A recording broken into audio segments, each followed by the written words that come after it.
Salut, c'est Caro, bienvenue dans cette nouvelle vidéo. Vous êtes au meilleur endroit pour prendre soin de votre peau et apprendre à vous maquiller comme une pro. Si vous êtes nouveau ici, pensez à vous abonner parce que je publie un nouveau tuto chaque semaine. Si vous ne le savez pas encore, je suis esthéticienne et aujourd'hui, on va parler épilation.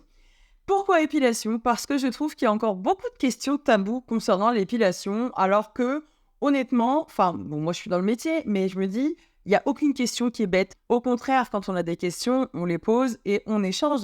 Il n'y a aucun souci là-dessus. Et je trouve qu'il y a beaucoup encore de personnes qui ne savent pas certaines choses concernant l'épilation. Et je me dis, bon, je vais y répondre. Vous me connaissez, les clientes qui viennent à l'Institut, c'est venez comme vous êtes. Moi, je ne me prends pas la tête, il n'y a pas de chichi, il n'y a pas de tout ça. Au contraire, si on a une question, une demande, quelque chose, il ne faut pas hésiter. Et aujourd'hui, j'ai décidé d'y répondre en 10 questions. Donc, tout d'abord, c'est quoi l'épilation?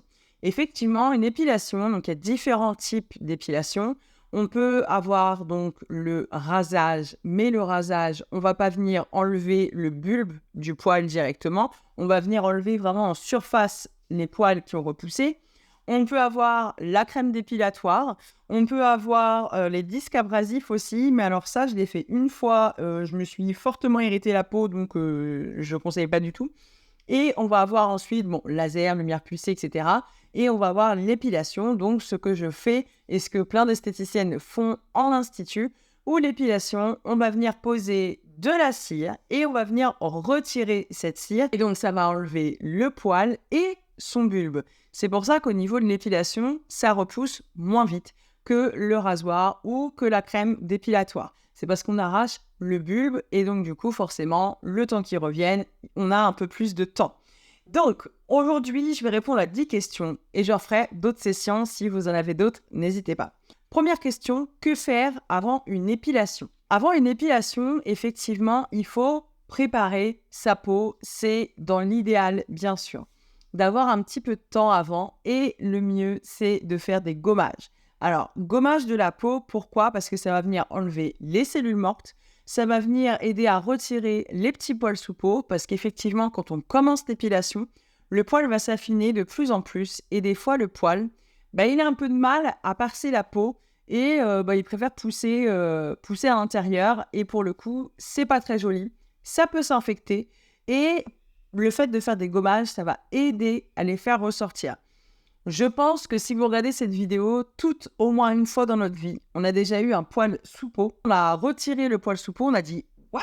C'est quoi la longueur de ce poil ?» Moi, j'ai déjà eu des poils sous peau comme ça, quoi. Je retire un poil sous peau à une cliente ou même à moi, des poils de longueur comme ça. Mais vraiment, je viens pas de Marseille, hein. Des poils hyper longs. Donc, le fait de faire des gommages de façon régulière, idéalement une fois par semaine. Après, si vous n'avez pas le temps une fois par semaine, pour X ou Y raison, faites-le au moins 48 heures avant l'épilation. Et ça va venir aider pour retirer les poils sous peau et ça va préparer votre peau et le résultat n'en sera que mieux. Deuxième question, quelle repousse peut-on espérer avec une épilation à la cire? Alors, ça c'est très propre à chacun. Ça va jouer en fonction de plein de choses, en fonction de votre type de poil. Si vous avez les poils drus, si vous avez les poils fins, ça va jouer. Ça va jouer aussi au nombre de fois où vous vous êtes épilé. Si vous voulez juste de vous épiler, c'est la première épilation, ça va repousser plus vite que si ça fait 10 ans que vous faites de l'épilation. Et ensuite, un facteur qu'on ne maîtrise pas du tout, c'est le facteur hormonal. Des personnes qui vont être embêtées un peu plus avec les hormones où ça va jouer au niveau des poils, forcément, ça va repousser plus vite. Si on n'a aucun problème de ce côté-là, on est entre 3 et 5 semaines de repousse. Moi, je le fais toutes les 5 à 6 semaines. J'ai des clientes où c'est toutes les 3 semaines. Ça dépend. On ne peut pas vous affirmer en tant qu'esthéticienne, oui, alors vous revenez dans 4 semaines et 2 jours, ce sera repoussé, c'est bien. Ou si la nana elle vous dit ça, elle est en train de vous baratiner, clairement. Vraiment, en fonction de tous ces facteurs, ça repoussera comme ça repoussera, je dirais. Et il y a des fois aussi où ça va repousser plus vite, par exemple période été, où on veut que ça repousse moins vite, ça a tendance les poils à repousser beaucoup plus vite. Les zones aussi, en fonction des zones que vous allez épiler, les zones du visage repoussent beaucoup plus vite que le maillot, les jambes ou quoi que ce soit. Donc ça, vraiment, c'est propre à chacun. C'est à vous, au fur et à mesure de vous épiler, vous allez voir et vous allez créer une petite routine avec votre esthéticienne pour voir, voilà, ok, on fait 3 semaines l'été par exemple et on part plus sur 4 voire 5 l'hiver. Ça peut être jouable aussi dans ce sens-là. Mais on ne peut pas vous affirmer combien de temps, ce serait mentir. Troisième question, quelle est la longueur des poils à avoir pour une épilation? Alors, ça c'est pareil, c'est très propre à chacun parce que des personnes vont venir avec les poils hyper courts, je vais faire ça partira jamais et au final ça part et d'autres où ça ne partira pas. Idéalement, c'est entre, je dirais entre minimum 5 millimètres quoi. Après, l'idéal c'est 10 millimètres, mais bon, millimètres c'est pas évident à voir. Mais idéalement, faut un petit ça de poils, d'accord? Si vous venez et que vous avez épilé, par exemple, lundi et que vous venez, vous avez rasé, admettons, lundi et que vous venez le mercredi, clairement, ça partira jamais. En général, moi, ce que je conseille, après, quand vous avez votre routine d'épilation, c'est minimum 3 semaines. Ne venez pas en dessous, parce qu'en fait, le problème, c'est qu'on va créer des doubles pouces.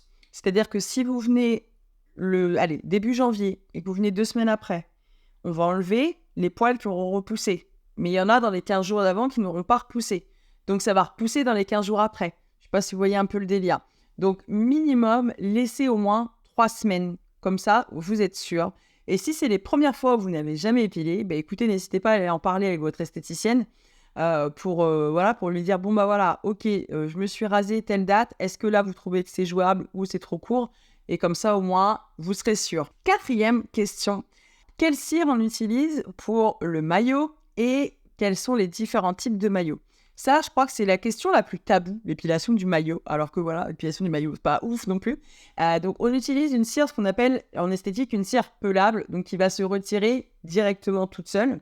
Après, moi, j'utilise aussi la cire jetable, donc la cire pour les jambes avec les petites bandes sur certaines zones, par exemple sur le dessus du maillot, pour des clientes qui ont l'habitude de se faire épiler. Pour le coup, elles me diront si elles confirment ou pas dans la vidéo, mais pour le coup, je trouve que la cire jetable sur le dessus, par exemple, ça fait moins mal. Et quand on a l'habitude de se faire épiler, bien sûr, hein, ça fait moins mal et ça repousse un peu moins vite. Mais sinon, on utilise la cire pelable. Donc, c'est une cire qui se retire toute seule. On l'applique, ça laisse sécher et on retire. Concernant les différents types de maillots, on va avoir le maillot traditionnel, le maillot simple, d'accord, où on enlève, alors je vais vous mettre un petit schéma juste ici. Le maillot simple, c'est on enlève ce qui dépasse du sous-vêtement. Ensuite, on va avoir le maillot échancré. Donc pour le maillot échancré, moi je passe une petite bande en dessous du maillot, je fais un petit nœud et on fait un maillot un peu plus que les bords. Par contre, on laisse toujours au niveau des lèvres. Ensuite, on va avoir le maillot américain ou le fameux ticket de métro, où là, on enlève tout au niveau des lèvres et on laisse un petit trait ou un plus gros en fonction de ce que vous voulez. Bien sûr, c'est à vous aussi de dialoguer avec votre esthéticienne de ce que vous voulez ou si vous voulez changer, peu importe. Donc, on laisse un petit trait en fait sur le dessus et on peut faire aussi le fameux SIF, donc le sillon interfessier au niveau des fesses. Et ensuite, vous avez le maillot intégral. Donc, maillot intégral, on enlève tout au niveau des lèvres du pubis et on va venir faire également le fameux SIF. Au niveau du SIF, justement, il y a beaucoup de personnes qui se disent « Oh là là là là, ça va faire mal, c'est horrible. » Ah non, non, moi j'ai beaucoup de clientes qui ne veulent pas le faire parce qu'ils disent « Oh, je vais douiller, mais je vais douiller. » Et franchement, depuis que je fais ce métier, à chaque fois je dis aux gens « Vous inquiétez pas, ça ne fera pas mal. » Et tout le monde, quand ils sont épilés, disent « Ah ouais, oh ouais, finalement ça va. » Donc vraiment, dédramatisez-vous là-dessus. Ça, franchement, c'est pas la partie la plus douloureuse du coup de l'épilation maillot. Donc, tranquille, tranquille. Cinquième question, l'épilation à partir de quel âge? Il n'y a pas d'âge spécifique, d'accord? C'est vraiment en fonction où l'enfant est complexé par ses poils. Voilà. Bien sûr, si vous me demandez de faire une épilation maillot intégral à un enfant de 8 ans, ce sera catégoriquement non. Mais si par exemple au niveau des jambes ou au niveau de l'intersourcilier ou des lèvres, il y a des petits poils où ça gêne, où les copains commencent à se moquer avec le harcèlement, tout ça, ça commence à être un peu compliqué, là, on peut épiler.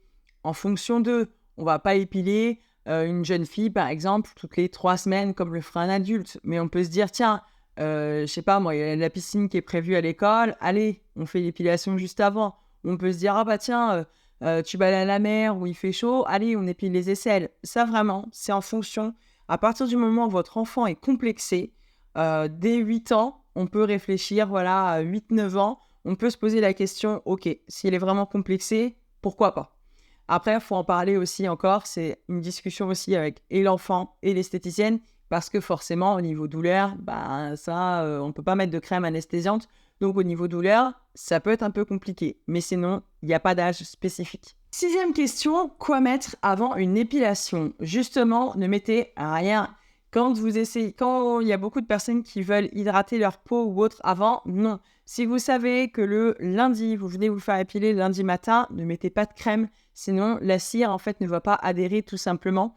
Si vous venez le lundi soir et que vous avez mis votre crème le matin, oui, il n'y a pas de problème. Mais sinon, ne mettez rien. Ce sera mieux pour vous et pour nous en tant qu'esthéticienne, croyez-moi. 7. Épilation sans douleur. Alors, sans douleur, oui et non. La douleur, encore une fois, est propre à chacun. L'épilation, c'est pas une partie de plaisir. Ça, c'est clair et net. C'est ce que je dis toujours à mes clientes. Elles sont contentes de repartir et elles sont pas contentes d'arriver. Mais c'est vraiment en fonction de comment on se sent. Plus on va être stressé, plus on va être crispé, plus on aura mal. Plus on va être détendu et en mode, allez, c'est bon, ça le fait, et mieux ça ira. Ça, c'est juste l'expérience qui m'a appris ça, mais vraiment, on ne peut pas faire une épilation sans douleur. Ça, c'est pas possible. 8e question, épilation pour le nez. Je vois énormément de vidéos sur les réseaux sociaux où on met de la cire à fond sur le coton-tige ou sur un coton et on balance dans le nez et on retire d'un coup. Alors non, épilation pour le nez, ça se passe pas comme ça, messieurs, ou même mesdames. Moi, je sais que des fois, je me fais le bord du nez. On met juste la cire au bord ici et on vient tirer, mais tout doucement. On n'enlève pas les poils à l'intérieur du nez. Pourquoi? Parce qu'ils ont un rôle, ils vont venir filtrer la poussière, etc. Si on enlève tout, pour le coup, c'est pas terrible parce que les poils ne filtrent plus la poussière, ça filtre plus rien et ça abîme encore plus qu'autre chose. Et vous allez vous faire hyper mal. Enfin, je sais pas ce que c'est, j'ai jamais fait, mais ça doit faire super mal. Donc non, ne faites pas ça chez vous. Si vous voulez vous épiler chez vous, ne faites pas le coton et vous mettez et vous tirez d'un coup. C'est juste violent. Et pour votre nez, et pour vous. Donc ne faites pas ça. 9e question, épilation et poils incarnés. Alors ça, c'est hyper simple. Pour éviter les poils incarnés, il faut faire des gommages de façon régulière, sur peau sèche idéalement, et ensuite d'hydrater votre peau matin et soir. Ça, c'est le meilleur combo. Toutefois, si vous êtes encore embêté des fois avec les poils incarnés, moi, ce que je conseille, après attention, il faut se référer toujours à un avis médical. Je ne suis pas médecin, j'ai pas la prétention de l'être, je suis juste esthéticienne. Mais moi, mon astuce, quand j'ai des poils incarnés, je mets une compresse avec de l'alcool sur la zone. Alors bien sûr, attention, pas à l'intérieur des lèvres, au niveau du maillot, mais je mets une compresse à l'intérieur, je mets une compresse en fait sur la zone et je laisse poser la compresse avec de l'alcool. Ça va venir faire remonter les poils sous peau. Si vous avez un poil qui est hyper douloureux ou ça fait une boule, ça fait comme un petit kyste, n'hésitez pas à aller consulter votre médecin. Attention, il y a beaucoup de personnes qui disent « Oh, c'est rien, c'est un poil sous peau », ça reste une infection. Donc ça, n'hésitez vraiment pas. Au contraire, les médecins sont là aussi pour vous conseiller là-dedans. Et une fois que vous l'avez vu, vous aurez votre petite crème antibio et ça passe. Mais vraiment, faites attention. Et ensuite, 10e question, épilation et le soleil. On ne s'épile pas après une exposition au soleil, après des coups de soleil, et tout comme on ne va pas au soleil après une épilation. Quand vous faites épiler pendant 24, idéalement 48 heures, on ne va pas au soleil, sinon ça peut faire des taches pigmentaires, ça peut créer des brûlures et ça va faire une agression sur votre peau. La peau est déjà agressée par l'épilation, donc on ne va pas lui en rajouter une dose. Il y a des personnes qui le font et qui regrettent amèrement parce qu'après, ils ont des taches pigmentaires, comme un peu le masque de grossesse, vous savez. Et ça, croyez-moi, c'est pas terrible. Voilà pour les 10 questions concernant l'épilation. On se retrouve la semaine prochaine pour une nouvelle vidéo.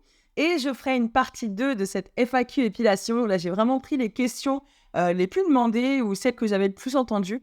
Mais vraiment, si vous avez des questions, n'hésitez pas en commentaire. Vous me faites un petit message privé sur les réseaux si vous ne voulez pas poser les questions devant tout le monde.